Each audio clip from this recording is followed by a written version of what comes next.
प्रधानमंत्री नरेंद्र मोदी ममता बनर्जी को अक्सर अपने चुनावी भाषणों में दीदी कहकर पुकारते हैं।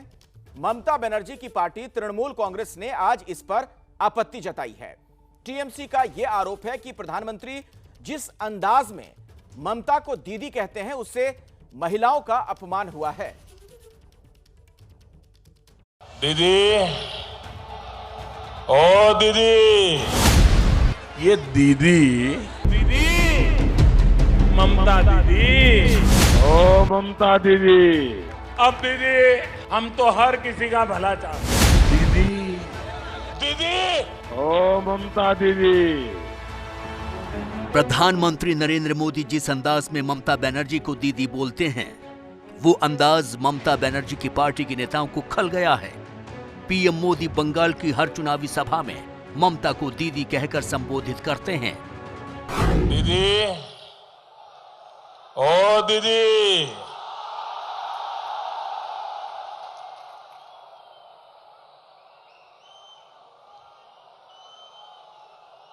दीदी,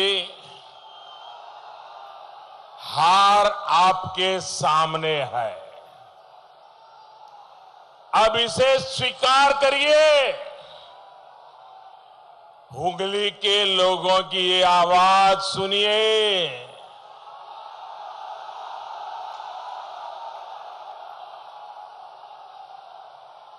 दीदी, निर्वाचन खेला नय,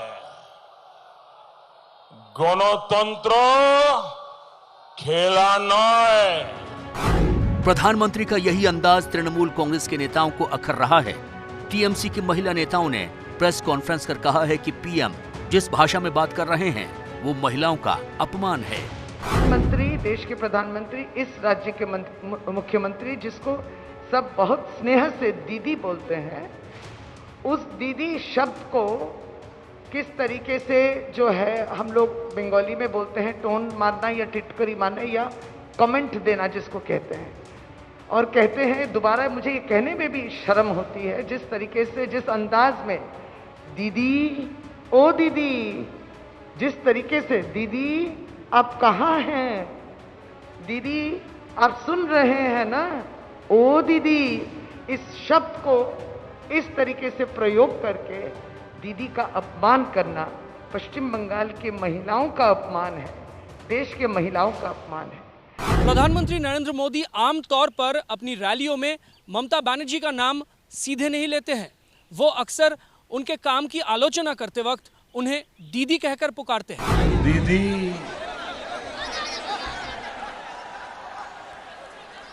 ये दीदी विकास की हर योजना के सामने दीवार बन करके खड़ी हो गई है। आपने दीदी पे भरोसा किया, लेकिन दीदी ने आपको दुर्नीति दी, आपके साथ विश्वासघात किया कि नहीं किया? विश्वासघात किया कि नहीं किया? आपके सपनों को चूर चूर कर दिया कि नहीं कर दिया? 10 साल में बंगाल को बर्बाद किया कि नहीं किया? तृणमूल कांग्रेस के नेताओं का कहना है कि पीएम मोदी ने जिस तरह से दीदी शब्द का इस्तेमाल किया है उससे दीदी शब्द की गरिमा को ठेस पहुंची है। ওনার প্রতি আমাদের দেশের প্রধানমন্ত্রী যে ভাষা বলেছেন, যেভাবে ওনাকে অ্যাড্রেস করেছেন, সেটা সত্যি কি বলবো, ইটস ভেরি আনফরচুনেট। কারণ আমি এই দেশেই বড় হয়েছি এবং আমার মনে পড়ছে না যে এই দেশের কোনো প্রধানমন্ত্রী starting from Pandit Jawaharlal Nehru to Srimati Indira Gandhi to her son late Prime Minister Rajiv Gandhi, Narasimha Rao, Atal Bihari Vajpayee, এমনকি আমাদের ডক্টর মনমোহন সিং কোনোদিনও এইভাবে কথা বলেছেন বা কোনো র্যালি, বিট পলিটিক্যাল বা নন পলিটিক্যাল র্যালিকে এইভাবে অ্যাড্রেস করেছেন। बीजेपी नेताओं का मानना है कि तृणमूल कांग्रेस दीदी शब्द को जानबूझकर चुनावी मुद्दा बनाने की कोशिश कर रही है। बीजेपी ने टीएमसी के सभी आरोपों को खारिज कर दिया है। टीएमसी अपना आपा खो बैठी है। TMC has lost the mental balance. प्रधानमंत्री जी ने हमेशा आदर के साथ ही दीदी को संबोधित किया है। ये अलग बात है कि उन्होंने मेरे नाम के साथ बड़े अलंकार जोड़े हैं और उस अलंकार के साथ भी मैं उनके प्रति आदर ही रखता हूं।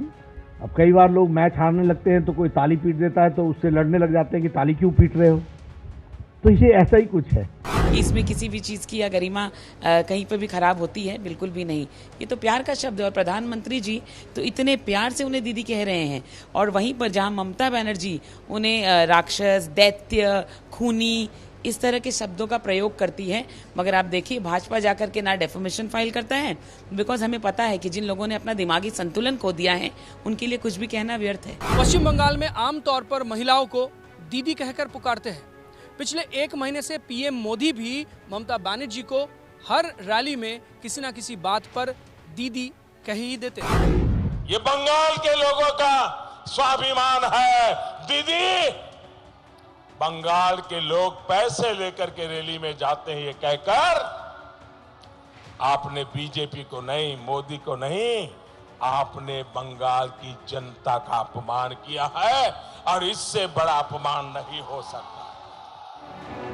तृणमूल कांग्रेस के नेताओं के आपत्ति जताने पर एबीपी न्यूज ने बंगाल में कुछ महिलाओं से बात कर इस मुद्दे की तह तक जाने की कोशिश की। दीदी और दीदी जो मोदी जी कहते हैं वो सही है या गलत है? सही है, एकदम सही है, सही है। नहीं गलत बात तो कही नहीं। दीदी को मान देकर बोल रही है ना, दीदी वो दीदी है। लेकिन टीएमसी वाले तो आपत्ति जता रहे, कह रहे हैं गलत। सब विषय में आपत्ति करते हैं। टीएमसी लोग तो पीएम की हर बात के लिए आपत्ति करते हैं। उसको बहुत डर लग रहा है क्योंकि बीजेपी जीतने वाले हैं, तृणमूल हारने वाले हैं, इसलिए बहुत डर से हमारे ये सब बातें कर रहे हैं। इसमें क्या गलत बात हो सकती है? दीदी ओ दीदी। बंगाल में 8 चरणों के चुनाव में अभी 2 चरण का चुनाव ही हुआ है। पीएम मोदी को अभी और भी कई रैलियां करनी हैं। ऐसे में ये देखना दिलचस्प होगा कि टीएमसी नेताओं की आपत्ति जताने के बाद पीएम मोदी अपनी सभा में ममता बनर्जी को दीदी कहते हैं या नहीं। अब दीदी, हम तो हर किसी का भला चाहते, हम नहीं चाहते किसी को चोट आए, लेकिन जब स्कूटी ने नंदीग्राम में गिरना तय किया है तो हम क्या करें? As we said, we have all the respect for the Prime Minister, we have all the respect for the Home Minister, কিন্তু প্রধানমন্ত্রী অশ্লীল ভাষায় যেভাবে কথা বলছেন আমরা দেখব যে এটা 354A অনেক হয়েছে, অনেক হয়েছে। बंगाल में चुनाव के नतीजे 2 मई को आएंगे। सबसे तेज नतीजों के लिए देखते रहिए एबीपी न्यूज। दरअसल 6 अप्रैल के बाद पश्चिम बंगाल का चुनावी घमासान और तेज होना तय है। 6 अप्रैल के मतदान के बाद 3 राज्यों में चुनाव थम जाएगा, लेकिन पश्चिम बंगाल में 5 चरणों का मतदान है और इन 5 चरणों में वो चुनावी चक्रव्यूह भी तैयार होगा जिसमें मौजूद होगा चुनावी जीत का मंत्र। तो आप देखिए पश्चिम बंगाल के चुनावी चक्रव्यूह पर हमारी यह खास रिपोर्ट।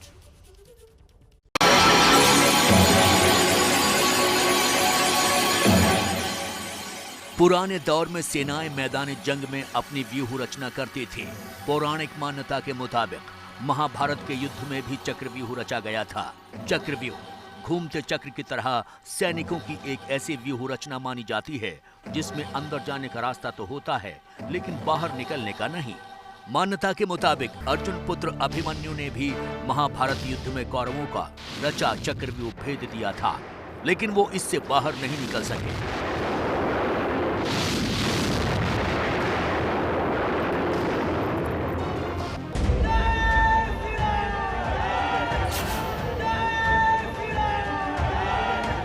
ममता दीदी को जय श्री राम के आह्वान से दिक्कत है। महाभारत की इस कहानी के सैकड़ों साल बाद पश्चिम बंगाल की चुनावी जंग में भी कुछ ऐसा ही चुनावी चक्रव्यूह बनता नजर आ रहा है। पहले चरण की वोटिंग होने के बाद उनकी बौखलाहट और बढ़ गई है। दिलचस्प बात यह है कि महाभारत के चक्रव्यूह में 7 चरण थे। हालांकि पश्चिम बंगाल के चुनावी चक्रव्यूह में 8 चरण हैं। ये देखना भी दिलचस्प होगा कि इस चुनावी चक्रव्यूह में क्या ममता फंसेंगी। देखना यह भी बाकी है कि आखिर कौन बनेगा बंगाल के चुनावी चक्रव्यूह का अभिमन्यु। এমন করে একটা করে ভোট দেবেন তৃণমূলের জোড়া ফুলে যে বিজেপি বল আউট হয়ে যায়, একদম বাইরে বল আউট পোস্টে লেগে পালিয়ে যাবে। कहते हैं कि युद्ध में जब एक पक्ष नियम तोड़ता है तो फिर दूसरे पक्ष को भी नियम तोड़ने का मौका मिल जाता है। महाभारत में भी यही हुआ और बंगाल के चुनावी महाभारत में भी कुछ ऐसा ही होता नजर आ रहा है। 2 चरणों के चुनाव के बाद हर गुजरते दिन के साथ यहाँ चुनावी घमासान तीखा और बेलाग होता जा रहा है। क्रिकेट के मैदान में अगर कोई खिलाड़ी बार बार अंपायर पर सवाल उठाए तो समझो उसके खेल में खोट है। चुनाव के मैदान में कोई कभी ईवीएम को गाली दे, कभी चुनाव आयोग को गाली दे तो समझो उसका खेला शेष है, उसका खेला शेष है। आपको डबल इंजन लगाएगा और आपका इंजन क्या कर रहा है उधर में? प्राइम मिनिस्टर चलेगा इसी के लिए हजार करोड़ का प्लेन खरीद रहा है। বেরিয়েছে বিজেপির টাকা নিয়ে, ওইটার কথা শুনে সংখ্যালঘু ভোট ভাগ করেন না। ও অনেক সাম্প্রদায়িক কথা বলে, ও হিন্দু মুসলমানের মধ্যে লাগায়, ও বিজেপির আরেকটা সাকরের, একেবারে বিজেপির কমরেড। বিজেপি কমরেড সিপিএম আর বিজেপি কে মিলে বিজেপির টাকা নিয়ে বেরিয়েছে যাতে সংখ্যালঘু ভোটটা ভাগ হয়ে যায়। প্লিজ দয়া করে করতে দেবেন না, তাহলে কিন্তু মনে রাখবেন বিজেপি আসলে কিন্তু সমূহ বিপদ সবচেয়ে বেশি আপনাদের, এটা মাথায় রাখবেন। আমি হিন্দু ভাই বোনদেরও বলবো।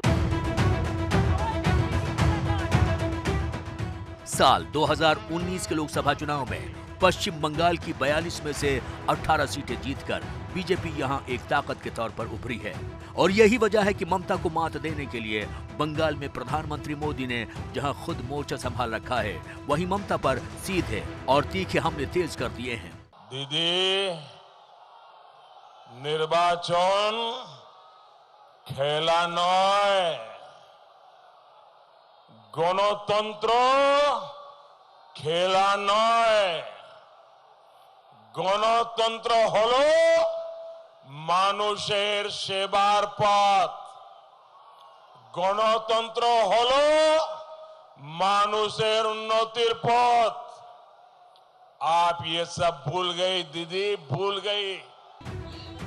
बीजेपी अध्यक्ष जेपी नड्डा और गृह मंत्री अमित शाह समेत बीजेपी के तमाम केंद्रीय मंत्रियों की फौज और बीजेपी शासित राज्यों के मुख्यमंत्रियों ने भी जैसे पश्चिम बंगाल में ही डेरा डाल दिया है। दरअसल चुनाव के हर गुजरते चरण के साथ ममता को उनके ही गढ़ में घेरने के लिए बीजेपी एक ऐसा चुनावी चक्रव्यूह बनाती जा रही है जिसमें ममता को फंसाया जा सके।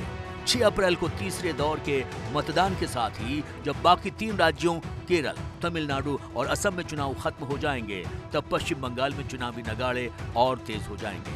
दरअसल 6 अप्रैल के बाद सिर्फ पश्चिम बंगाल में 5 चरणों का चुनाव बाकी बचेगा और इस बात का एहसास ममता को भी है, इसीलिए अपनी रैलियों में वो कमर कसती नजर आ रही है।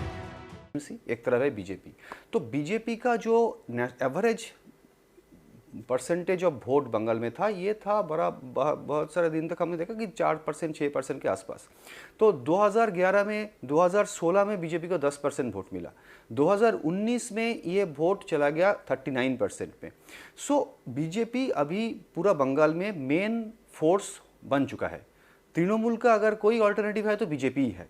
तो अगर और इस इलेक्शन के बाद आगे बीजेपी को जो जितना भी सीट मिले, सरकार बनाए या सरकार नहीं बनाए, लेकिन अभी एटलीस्ट 2024 तक बीजेपी का ही बंगाल में तृणमूल के साथ फाइट होने वाला है, ये बिल्कुल साफ है।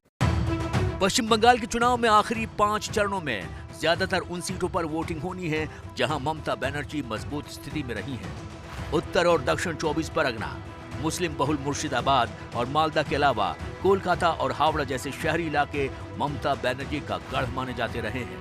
खास बात यह है कि 2019 के लोकसभा चुनाव में जब बीजेपी ने पश्चिम बंगाल में बेहतर प्रदर्शन किया था, उस वक्त भी दक्षिण परगना की 31 सीटों को विधानसभा के नजरिए से देखें तो यहां ममता की तृणमूल कांग्रेस ने ही लीड ली थी। यही वजह है कि बीजेपी के सामने जहां ममता के गढ़ भेदने की चुनौती है, वहीं जंगल महल और उत्तर बंगाल के इलाके जिसमें जलपाईगुड़ी, दार्जिलिंग, अलीपुरद्वार, कूच बिहार आते हैं, वहां 2019 में मिले समर्थन को बनाए रखना भी बीजेपी के लिए जरूरी है।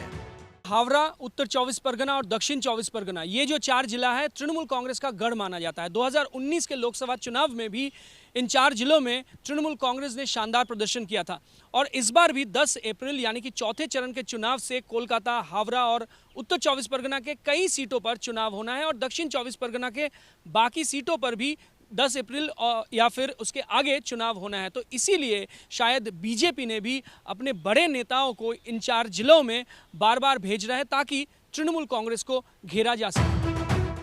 जाहिर है बीजेपी एक ऐसा चुनावी चक्रव्यूह रचना चाहती है जिसके जरिए अपने गढ़ सुरक्षित रखने के साथ ममता के गढ़ में सेंध लगा सके।